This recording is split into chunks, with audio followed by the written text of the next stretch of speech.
Superintendent marketing department మరియు state officer incharge. నేను ఈరోజు మార్నింగ్ 9 గంటలకి రైతు బజార్కి వచ్చాను. ఆ రైతు బజార్ ప్రైజెస్ గురించి సార్ట్ చేద్దామనే ఉద్దేశంతో వచ్చాను. 2 రోజుల నుంచి ఇష్యూస్ నడుస్తున్నాయి. ఆయన చేస్తూనే ఉన్నాను. నన్ను వెంకటేష్ రైతు బజార్ పనిచేస్తారు, మల్లిరాల వెంకటేష్ నా పాట ఉందనైనా.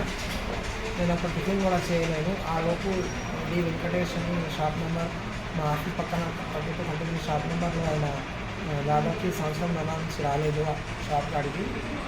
మన చైర్మన్ సార్ ఇన్స్ట్రక్షన్ ప్రకారంగా ఆయన ఎంత సామాన్ తీసుకొచ్చి ఆఫీస్లో పెట్టడం జరిగింది. నేను ఆఫీస్ దగ్గరికి వచ్చి ఫస్ట్ నా 2 ఫోన్లు తెచ్చుకున్నాను. చేసి అక్కడ పార్కింగ్ కాడపై నా మీద అంత ఫాల్స్ ఎలిగేషన్ రేజ్ చేసిండు. నేను మనిషికి ఇప్పుడు ఫస్ట్ టైం చూశానండి. నా మీద అంతా ఆయన దగ్గర పైసలు తీసుకున్నావట అని మాట్లాడిండు. నాకంతా అద్భుతంగా మాట్లాడిండు. అన్పార్లమెంట్ వర్డ్స్ కూడా వాడిండు నా మీద. నాకు మీదిగా వచ్చిందండి. ఆయన ఫుల్ ఆల్కహాలిక్ కండిషన్లో వచ్చింది. ఫుల్ ఆల్కహాల్స్ వేసుకొని మందు వేసుకొని వచ్చింది. నేను దయచేసి నా కోరిక గౌరవనీయులు జిల్లా కలెక్టర్ మరియు అడిషనల్ కలెక్టర్ గారికి, మా జిల్లా మార్కెటింగ్ మేడం అధికారికి నా కోరిక ఏంటంటే ఆయన మీద చర్యలు తీసుకొని నాకు దయచేసి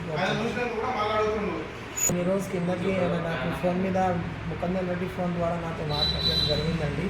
ఆ రోజు నాకు ఇష్టం నా మాట్లాడిన ఫోన్లో కూడా టమాటా రేట్ ఏమో హైదరాబాద్లో 100కి 8 కేజీలు చెప్పారు. మేమేమో 20 రాస్తున్నాం చెప్పేసి నాకు గొడవ చేసిన ఫోన్లో కూడా. నేను అప్పటికి కూడా చెప్పాను, నాకు బోయినపల్లి మార్కెట్ నుంచి ధర ఏమిస్తుందో దాన్ని బట్టి మేము రాసుకుంటున్నాము అని చెప్పడం జరిగింది. ఇన్స్ట్రక్షన్ ప్రకారంగా ఇలా ఇన్స్ట్రక్షన్స్ ఉన్నాయి మాకు. అదేవిధంగా మేము రాసుకుంటూ పోయినామండి.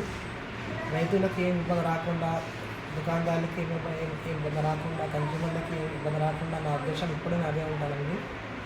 కాకపోతే ఏంటంటే ఇది వాళ్ళ గొడవ చేసినందుకు నాకు ఇవాళ చాలా బాధ అయింది. నేను హాస్పిటల్లో దాదాపు ఒక 45 మినిట్స్ వరకు అన్కాన్షియస్ ఉన్నాను. నాకు షుగర్ దిగింది, బీపీ అయిపోయింది. నాకు మా రైతు బజార్లో వెంకటేష్ పనిచేస్తారు, ఆయన నాకు హాస్పిటల్ తీసుకొచ్చి ఇవ్వడం జరిగింది. ఇప్పుడు నాకు గ్లూకోజ్ అయినా వేసుకుంటున్నారు. నేను చాలా ఇబ్బంది ఉన్నానండి. దయచేసి నేను అన్ని ప్రభుత్వం అధికారికి నా కోరిక ఏంటంటే నాకు న్యాయం ఇప్పియండి, ఆయన మీద చర్యలు తీసుకోండి.